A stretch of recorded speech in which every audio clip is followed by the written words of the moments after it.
Juan Carlos, pues a propósito de esto último que usted menciona, las alertas de la misión de observación electoral Alejandra, pues hay preocupación por este reporte que estaba presentando Juan Carlos. Y es que 3 candidatos, tal vez los que están más opcionados, pues han recibido amenazas en las últimas horas. Y ya vamos a ver a continuación a propósito esas cifras que nos están reportando desde la misión de observación electoral aquí en nuestro Gran Wall, donde da cuenta de ese panorama de violencia electoral enmarcada principalmente entre el 8 de marzo del 2025 y el 8 de marzo también del presente año, en el que están reportando un total de 435 agresiones a líderes políticos, y es donde se concentra principalmente la gran preocupación a la que usted hace referencia, Nicolás. Hablemos cómo está el panorama para los distintos partidos políticos. El informe muestra que el Centro Democrático ha recibido 31 ataques, el Partido Liberal 23, el Partido Conservador 15, el Partido Cambio Radical 13 y el Pacto Histórico 13 ataques. Y para hablar de este tema nos conectamos de inmediato con la directora de la Misión de Observación Electoral de Colombia, la doctora Alejandra Barrios, que nos acompaña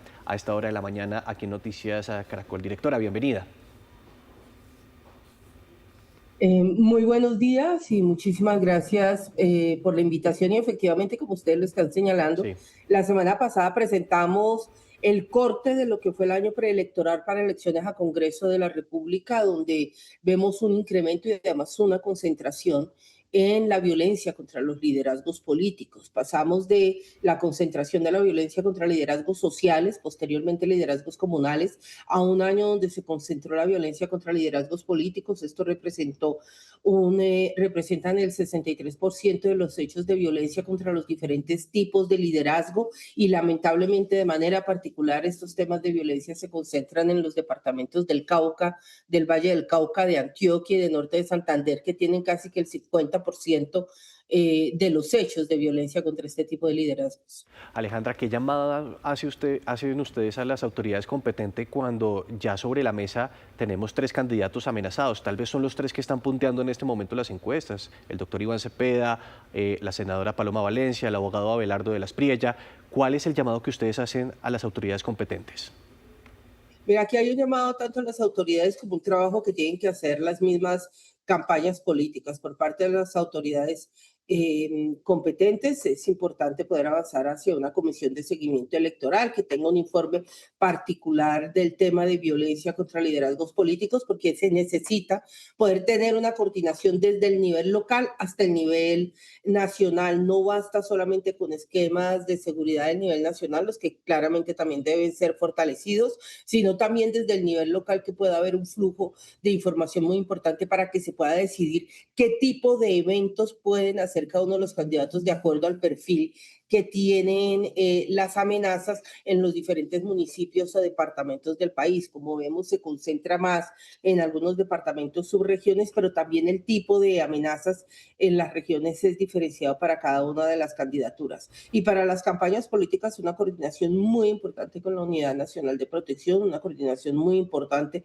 con las fuerzas militares, y acatar todas las recomendaciones de seguridad que se le dan a las candidaturas. Obviamente los candidatos tienen derecho de tomar la decisión de dónde moverse por el país, pero estos incrementos de la violencia y en algunos focos Sí. particulares territoriales requieren coordinación. Directora, quiero detenerme en el tema de los esquemas de seguridad, porque ustedes también hacen una serie de reparos, acaba de decirlo, hay que hacer un fortalecimiento de estos esquemas, pero esos reparos se encaminan ¿a qué? ¿Qué puntualmente hay que fortalecer de esos esquemas?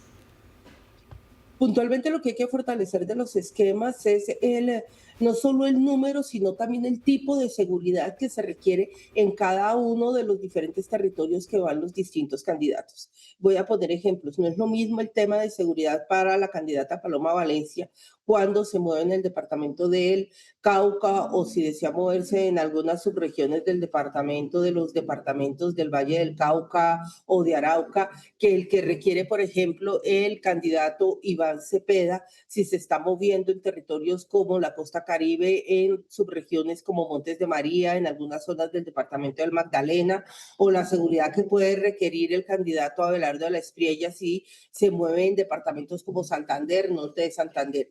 Aquí hay unos temas diferenciados en materia de seguridad dependiendo del tipo de grupo armado que hay en esos territorios, pero también la capacidad de esos grupos armados ilegales. Por eso la coordinación tiene que ser muy fuerte, tiene que ser diferenciada por el tipo de candidatura, pero además por el tipo de evento. Las seguridades son diferentes en eventos que son abiertos en plaza pública, en parques, a cuando estamos hablando de recintos cerrados que requieren otro tipo de seguridad. Esa coordinación entre campañas, la Unidad Nacional de Protección y la Fuerza Pública con los alcaldes y gobernaciones es fundamental.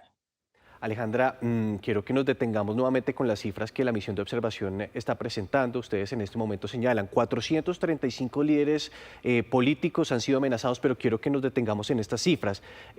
Si miramos la violencia contra los partidos, hay 31 ataques contra el Centro Democrático, que es un partido de oposición, y 13 ataques contra Cambio Radical, que también es un partido de oposición. Lo mismo sucede con el Partido Conservador. ¿Qué es lo que está sucediendo en todo el territorio nacional con los partidos de oposición? ¿Ellos sí pueden tal vez llegar a territorios alejados en medio de estas elecciones o están teniendo cierta dificultad? No, claramente están teniendo cierta dificultad para poder tener no solamente presencia por parte de las candidaturas, sino también las campañas. Nosotros terminamos el año pasado, más o menos hasta noviembre, teníamos unos niveles de afectaciones a las diferentes organizaciones políticas que eran parecidos. Lo que empieza a pasar desde finales de año es que empieza a haber una concentración hacia algunas organizaciones políticas, de manera particular hacia el Centro Democrático, pero también cuando empezamos a revisar la matriz de datos hacia los partidos de oposición. Y ese es un comportamiento que lamentablemente ha sido tradicional en Colombia. Los partidos de oposición, y en este caso la izquierda durante muchísimos años, décadas inclusive, fue especialmente el objeto de los mayores niveles de violencia en los diferentes territorios. Ahora las organizaciones de oposición y dentro de ellas, de manera particular el Centro Democrático, que además está en una competencia muy reñida para la presidencia de la República, empieza a tener afectaciones de ataques que se traducen no solamente las amenazas personales que se pueden dar contra la candidatura de la doctora Valencia, sino también estamos viendo afectaciones a sedes de campaña, propaganda electoral, a simpatizantes frente a la realización o no de reuniones, de actos públicos, las amenazas que se pueden recibir y empiezan a concentrarse entonces en partidos de oposición. Es un número pues muy alto y esto significa que se necesita poder tener, y vuelvo y reitero, la coordinación es fundamental y la confianza en las fuerzas militares, en las alcaldías y el trabajo conjunto con gobernaciones es fundamental, porque no solo hablamos de personas, hablamos de los ciudadanos simpatizantes de las diferentes campañas políticas y de sus sedes de campaña y de la propaganda electoral. Y de lo que esto representa también precisamente para las garantías de la democracia. Directora, quiero cambiarle de tema, pasar del tema de seguridad a hablar también de todo este panorama que se está moviendo mucho políticamente y es el de los debates, luego de este cambio de parecer del candidato Iván Cepeda y las condiciones que está poniendo también para poder acceder a la realización de esos debates. ¿Qué análisis, qué lectura hace usted al respecto de lo que está pasando? Muy positiva la decisión del candidato Iván Cepeda de participar en debates. Lo que se está solicitando aún no hay condiciones, lo que se está poniendo sobre la mesa es algo que es absolutamente normal, que ha pasado en anteriores campañas políticas, que se pone sobre la mesa en esta campaña política, y es que normalmente se nombran unos compromisarios entre las diferentes campañas políticas. Lamentamos que se haga solamente referencia a dos campañas políticas. El objetivo de unas elecciones es tener reglas ciertas para resultados inciertos y dar por sentado que hay unas campañas las que tienen las opciones de ganar en una primera vuelta, es perjudicial para la democracia. Ojalá podamos avanzar y los acuerdos a los que se lleguen es con la presencia de absolutamente todos los candidatos que están en competencia, buscar un esquema para que se puedan hacer esos debates con participación de las diferentes, de todas las candidaturas que van a aparecer en el tarjetón, que son 13 esquemas hay.